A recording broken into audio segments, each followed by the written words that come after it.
ಬಹುಭಾಷಾ ನಟ ಕೋಟಾ ಶ್ರೀನಿವಾಸರಾವ್ ಇನ್ನಿಲ್ಲ. ಅನಾರೋಗ್ಯದಿಂದ ವಿಧಿವಶರಾಗಿದ್ದಾರೆ. ಬಹುಭಾಷಾ ನಟ ಕೋಟಾ ಶ್ರೀನಿವಾಸರಾವ್ ಅವರಿಗೆ 83 ವರ್ಷ ವಯಸ್ಸಾಗಿತ್ತು. ಬಹುಭಾಷಾ ನಟ ಕೋಟಾ ಶ್ರೀನಿವಾಸರಾವ್ ಅನೇಕ ಚಿತ್ರಗಳಲ್ಲಿ ಅಭಿನಯ ಮಾಡಿದ್ದಾರೆ. ಅನಾರೋಗ್ಯ ಕಾರಣದಿಂದ ಹೈದರಾಬಾದ್ನವರ ನಿವಾಸದಲ್ಲಿ ವಿಧಿವಶರಾಗಿದ್ದಾರೆ. ಹೈದರಾಬಾದ್ನಲ್ಲಿರುವಂತಹ ಕೋಟಾ ಶ್ರೀನಿವಾಸರಾವ್ ಅವರ ನಿವಾಸದಲ್ಲಿ ವಿಧಿವಶರಾದರು. ಇನ್ನು ಹಾಸ್ಯ ನಟನಾಗಿ, ಕಳನಟನಾಗಿ ಸಾಕಷ್ಟು ಮನರಂಜನೆಯನ್ನು ಕೊಟ್ಟಿದ್ದರು. 750ಕ್ಕಿಂತ ಹೆಚ್ಚು ಸಿನಿಮಾಗಳಲ್ಲಿ ನಟ ಅಭಿನಯ ಮಾಡಿದರು. ಶ್ರೀನಿವಾಸರಾವ್ ಕೊನೆಯ ಚಿತ್ರ ಸುವರ್ಣ ಸುಂದರಿ.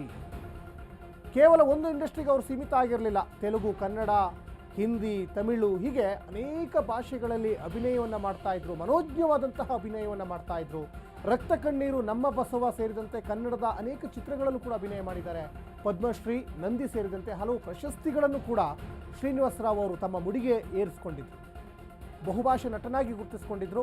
ಒಂದು ಇಂಡಸ್ಟ್ರಿಗೆ ಅವರು ಸೀಮಿತ ಆಗಿರಲಿಲ್ಲ, ಅಥವಾ ತಮಿಳು ಅಥವಾ ತೆಲುಗು ಹೀಗೆ ಯಾವುದೋ ಒಂದು ಇಂಡಸ್ಟ್ರಿಗೆ ಅವರು ಸೀಮಿತ ಆಗಿರಲಿಲ್ಲ. ಎಲ್ಲ ಭಾಷೆಗಳಲ್ಲೂ ಅವರು ಅಭಿನಯವನ್ನು ಮಾಡ್ತಾಯಿದ್ರು. ಜೊತೆಗೆ ಮನೋಜ್ಞವಾದಂತಹ ಅಭಿನಯ. ಹಿರಿಯ ಕಲಾವಿದರಾಗಿ ಸಾಕಷ್ಟು ಪಾತ್ರಗಳಲ್ಲಿ ಅವರು ಅಭಿನಯ ಮಾಡಿದ್ದಾರೆ. ಹಾಸ್ಯ ಜೊತೆಗೆ ಖಳನಾಯಕನಾಗಿ ಪೋಷಕ ಪಾತ್ರ, ಯಾವುದೇ ಪಾತ್ರ ಕೊಟ್ಟರೂ ಕೂಡ ನಿರರ್ಗಳವಾಗಿ ಅಭಿನಯವನ್ನು ಮಾಡ್ತಾಯಿದ್ರು. ಮತ್ತು ಅಷ್ಟೇ ತುಂಬ ಚೆನ್ನಾಗಿ ಸಪೋರ್ಟಿಂಗ್ ಕೂಡ ಇತ್ತು ಅವರಿಗೆ.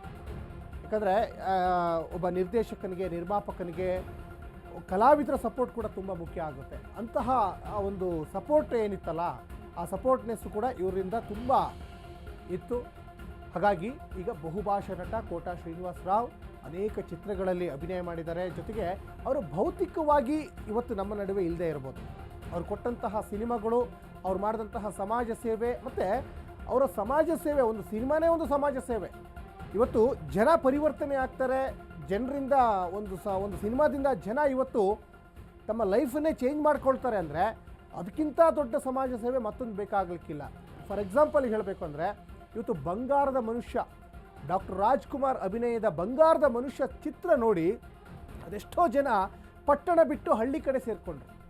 ಎಷ್ಟೋ ಜನ ಇವತ್ತು ನೇಗಿಲನ್ನು ಹಿಡಿದ್ರು, ಅನ್ನದಾತರ ಆದರು. ಹೀಗೆ ಅನೇಕ ಸಿನಿಮಾಗಳಲ್ಲಿ ಕೆಲವೊಂದು ಒಳ್ಳೊಳ್ಳೆ ಮೆಸೇಜ್ಗಳು ಕೊಡ್ತಾರೆ.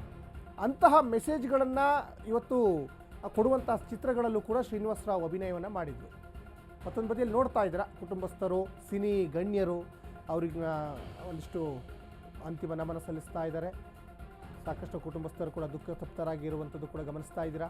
ಶ್ರೀನಿವಾಸರಾವ್ ಕೊನೆಯ ಚಿತ್ರ ಸುವರ್ಣ ಸುಂದರಿ, ಅದರಲ್ಲೂ ಕೂಡ ಅಭಿನಯವನ್ನು ಮಾಡಿದರು. 83 ವರ್ಷ, ಅನೇಕ ಚಿತ್ರಗಳಲ್ಲಿ ಅಭಿನಯ ಮಾಡಿದ್ದಾರೆ. 750 ಸಿನಿಮಾ ಅಂದರೆ ಅದೇನು ಕಮ್ಮಿ ಮಾತಲ್ಲ. 750 ಸಿನಿಮಾದಲ್ಲಿ ಅಭಿನಯ ಮಾಡೋದಂದರೆ ಅದೇನು ಒಂದು ಸಣ್ಣ ಪಾತ್ರ ಮಾಡಿದರೂ ಕೂಡ ಅದು ಒಂದು ಕಲಾ ದೇವತೆಗೆ ಕೊಡುವಂಥ ಗೌರವ ಅದು. ನೋಡಿ, ಮತ್ತು ಬ್ರಹ್ಮಾನಂದ್ ಬರ್ತಾ ಇದ್ದಾರೆ ಅವರಿಗೆ ಒಂದು ಅಂತಿಮ ಒಂದು ನಮನವನ್ನು ಸಲ್ಲಿಸಲಿಕ್ಕೆ. ಸಾಕಷ್ಟು ಚಿತ್ರರಂಗದ ಗಣ್ಯರು ಬರ್ತಾ ಇದ್ದಾರೆ. ಅದೇ ಈಗಾಗಲೇ ಹೇಳಿದಾಗೆ ಕನ್ನಡ, ಹಿಂದಿ, ತೆಲುಗು, ತಮಿಳ್, ಮಲಯಾಳಂ ಹೀಗೆ ಅನೇಕ ಒಂದು ಚಿತ್ರರಂಗದ ಸಿನಿಪ್ರಿಯರ ಮನಸ್ಸನ್ನು ಗೆದ್ದಿರುವಂತಹ ಒಬ್ಬ ಅದ್ಭುತ ನಟ ಇವರು. ಯಾವುದೇ ಪಾತ್ರ ಕೊಟ್ಟರೂ ಕೂಡ ಬಹಳ ಮನೋಜ್ಞವಾಗಿ, ಬಹಳ ಸುಲಲಿತವಾಗಿ ಅಭಿನಯವನ್ನು ಮಾಡುವಂತಹ ಕರಗತವನ್ನು ಬೆಳೆಸ್ಕೊಂಡಿದ್ರು. ಮತ್ತೊಂದು ಮಾತಿದೆ, ಕಲಾದೇವಿ ಎಲ್ಲರನ್ನು ಕೈ ಬೀಸಿ ಕರಿತಾಳೆ, ಆದರೆ ಕೆಲವ್ರನ್ನ ಮಾತ್ರ ಆರಿಸ್ಕೊಳ್ತಾಳೆ. ಅಂತಹ ಕಲಾದೇವತೆ ಆರಿಸ್ಕೊಂಡಿರುವಂತಹ ಕಲಾವಿದರಲ್ಲಿ ಶ್ರೀನಿವಾಸರಾವ್ ಕೂಡ ಒಬ್ಬರು.